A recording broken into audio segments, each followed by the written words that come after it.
Hola, bienvenidos a un nuevo capítulo de Castillos en el Aire. El día de hoy tenemos dos invitados muy especiales.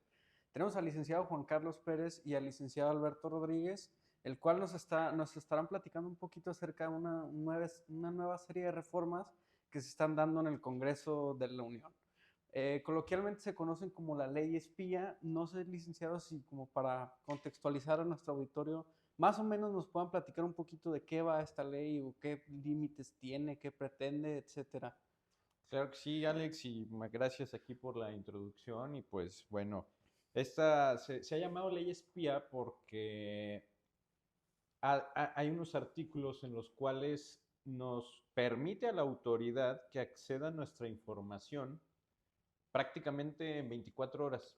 En 24 horas la autoridad pide una información a los proveedores de telecomunicaciones y se la tendrán que entregar tal cual, ¿no?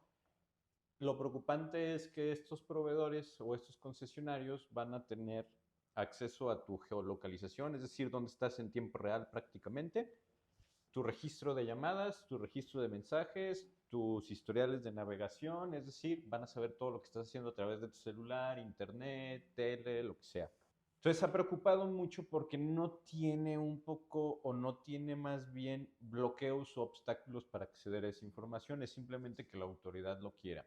Y es aún más preocupante que se ha disfrazado con ciertos tintes sociales, es decir, que la autoridad, los legisladores y el oficialismo tal cual ha vendido esta reforma como si fuera el acceso universal a las telecomunicaciones. Es decir, voy a llegar a todos los lugares donde todavía no hay internet, voy a llegar y se los voy a proporcionar.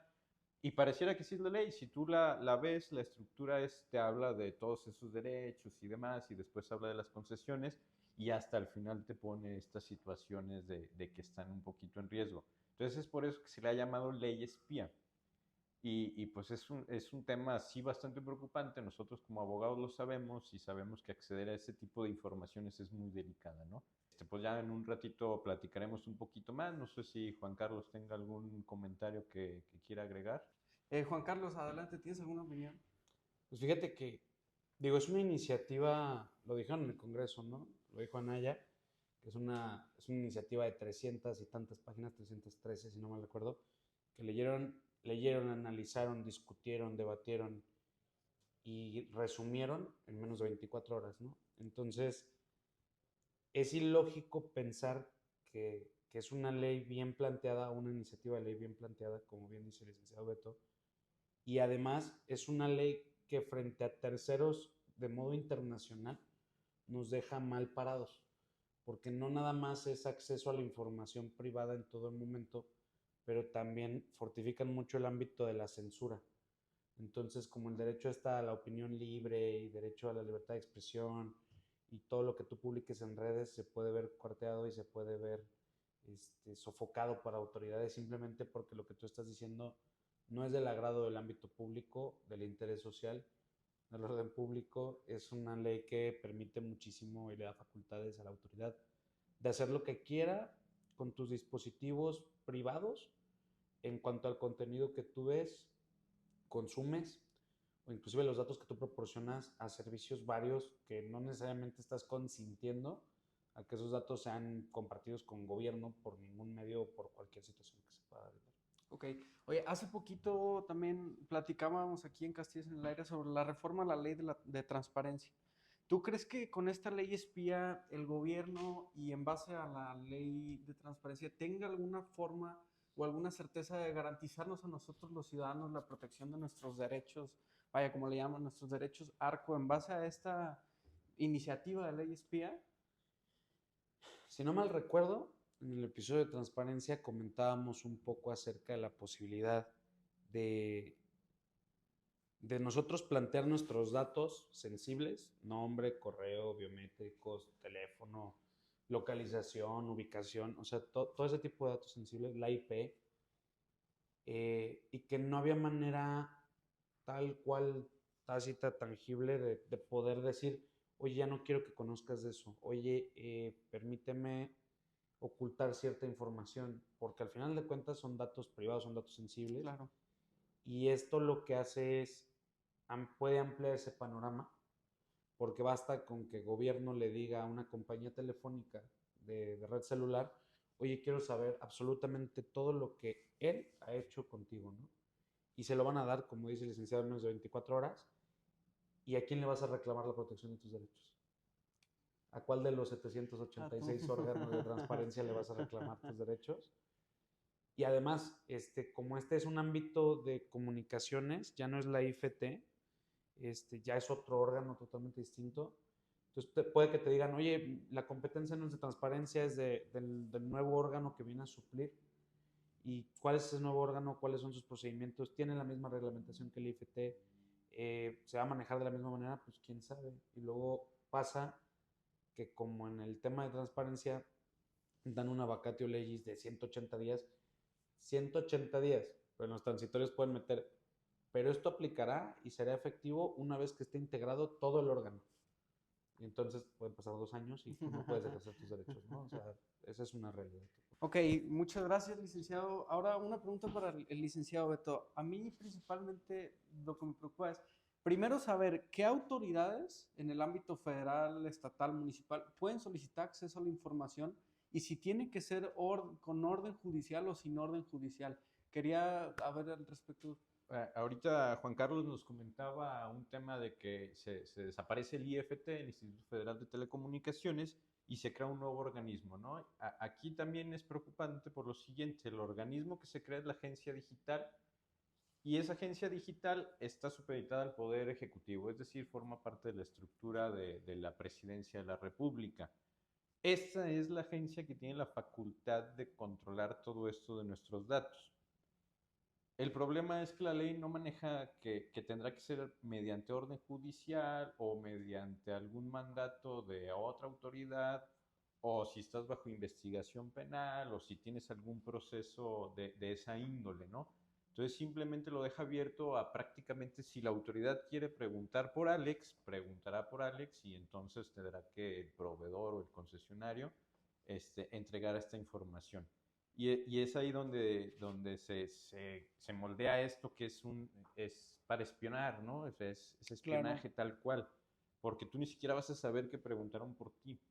Entonces no hay un juez que vaya a decir, sí, sí te concedo que accedas a sus datos personales o a sus datos sensibles o confidenciales, porque hay una razón fundada para hacerlo, simplemente pues porque la autoridad quiso, ¿no? Realmente es así de preocupante. Y en este sentido hay un artículo por ahí en esa ley que dice que todas las instancias de administración y procuración de justicia lo podrán hacer. Entonces prácticamente el Ministerio Público puede solicitar tu información, pero no te dice si estás bajo una investigación. Entonces es prácticamente si un día el Ministerio Público se levantó y dijo, pues quiero saber qué está haciendo Juan Carlos, pues voy y se lo solicito, ¿no? A través de la agencia digital. Y hay otra cosa aún más preocupante que entre las facultades de la agencia dice que la agencia podrá interpretar esta ley.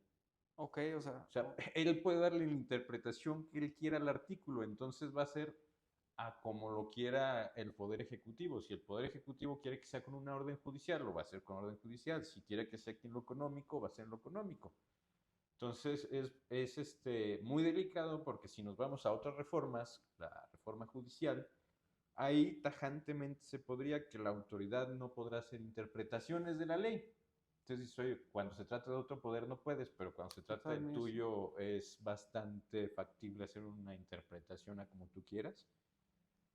Y es ahí donde se da este fenómeno que decimos, oye, sí, el espíritu de la ley sí es llegar a todos los rincones con esta tecnología digital y demás, o realmente es un mecanismo de control ciudadano para que, lo que decía Juan Carlos, oye, me voy a abstener mejor ya de poner opiniones en Facebook, Twitter, bla, bla, bla. Me voy a abstener de ciertas conversaciones.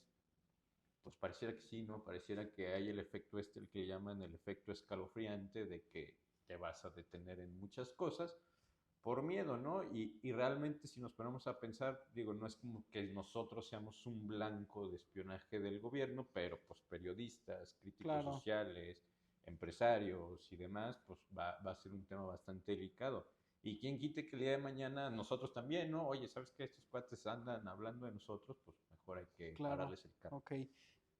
Excelente. Ya por último, preguntarles, licenciados, ¿creen que exista, o por lo menos en lo que se me viene a la mente, que un juicio de amparo, interponer un recurso, un juicio de amparo en contra de la ley espía, ¿creen que sería factible, que no sería factible con todo este tema que estamos viendo ahorita, político, jurídico dentro de nuestro país? Mira, la realidad de las cosas te lo contesto como yo creo que va a suceder. Digo, estamos ante un escenario de incertidumbre, pero pues al final de cuentas me remito otra vez a la reforma judicial, ¿no? Que la reforma judicial que fue en esencia elegir a los jueces por voto popular y el desmantelamiento de los jueces actuales.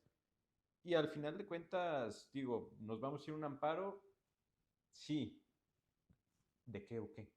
O sea, al final de cuentas mi información ya transcurrió así en tiempo real prácticamente, ¿no? Porque si nos remitimos a esta nueva ley de telecomunicaciones, dice que los proveedores y concesionarios deberán de tener a una persona 24 horas los 365 días del año chambeando solo para que les estés pasando información al gobierno. Entonces sí son 24 horas efectivas, no son 24 horas de día a día, no, son 24 horas a partir de que te solicite la información.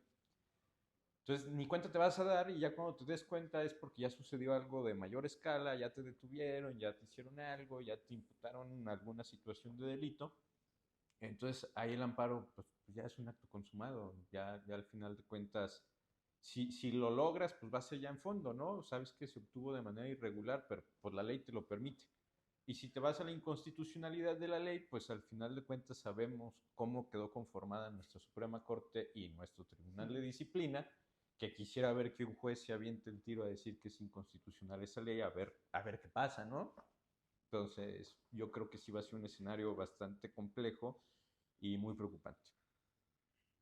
Creo que es importante mencionar también el hecho de no nada más cómo se integró la Suprema Corte o el Tribunal de Disciplina, cómo se integraron los órganos especializados en materia de telecomunicaciones y competencia económica de este país y dónde fueron votados, ¿no? O sea, hay que recordar que los dos tribunales más especializados de todo el país, porque eran materias sumamente especializantes, en los juzgados y tribunales de circuito de esas materias se votaron en Iztapalapa, ¿no? Entonces, y fue literalmente los resultados de Iztapalapa lo que determinó quiénes eran los que iban a llegar a juez o a magistrado en esas materias. Afortunadamente, y porque creo que se dejaron ir por los nombres, quienes tienen experiencia previa en el IFT y en la COFESE, ¿no? Metiendo este tema de todos los cambios que hubo. Entonces, totalmente desamparados no estamos. El problema es que el IFT, si bien era un órgano autónomo, desconcentrado, no dejaba de ser una extensión del Poder Ejecutivo. Entonces va a ser interesante ver cómo alguien que fungía en el Ejecutivo pasa a ser juzgador, ¿no? Por un lado. Y por otro lado, pues como bien dice el licenciado, pues ampararte contra absolutamente qué. No vas a tener materia para tu juicio, o como la ley fue aprobada de tal manera que la autoridad, por ejemplo, puede interpretar. Entonces la agencia digital va a decir, no, es que yo lo que quiero decir es esto. Y cambiamos totalmente el sentido de la ley, ¿no? O sea, en 5 minutos. Entonces va conforme a la ley todo lo que vayan a hacer. Ese va a ser un tema algo interesante de ver en telecomunicaciones con nosotros. Bueno, muchas gracias por haber visto un episodio más de Castillos en el Aire. Esto fue todo por hoy.